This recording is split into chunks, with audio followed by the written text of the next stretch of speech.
Uzmanīgi mašīna. Ui. Es pats nav dogupili, ja? Man, diemžēl, trūks uz biļetē. Cik trūkst? Man ir tagad 2 eiro. Uzmanīgi mašīna. Ui, gan es uzbraucu virsū. Kungs. Es saprotu, jūs kaut kādas kebabi, ja? Jā, mašīnu jūs skaties, es varu parādīt. Man ir uzlabots dizains, Kebabhaus uzņēmums ir uz mašīnas, jā.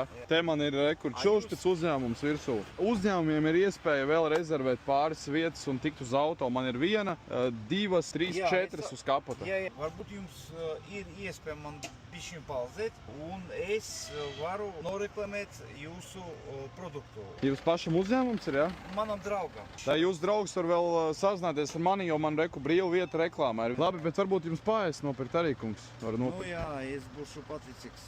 Bet pasaki godīgi, auto uzreiz lec tev acīs? Nu var pamanīt auto, pareizi? Jā, protams. Reku cilvēks sūta draugam.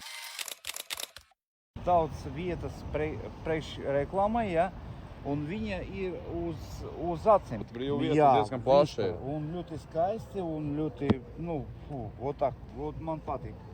Tā, esam veikalā. Nu, paņem produktus, ko tu gribētu uzēst. 2? Jā, mazas, ļoti mazas. Man, Neko vairāk nevajag, jā? Bet vajag piedevas paņemt salātus arī. Ir viss, jā? Jā, Reku būs 10. Labi, pagaidām tad, jā?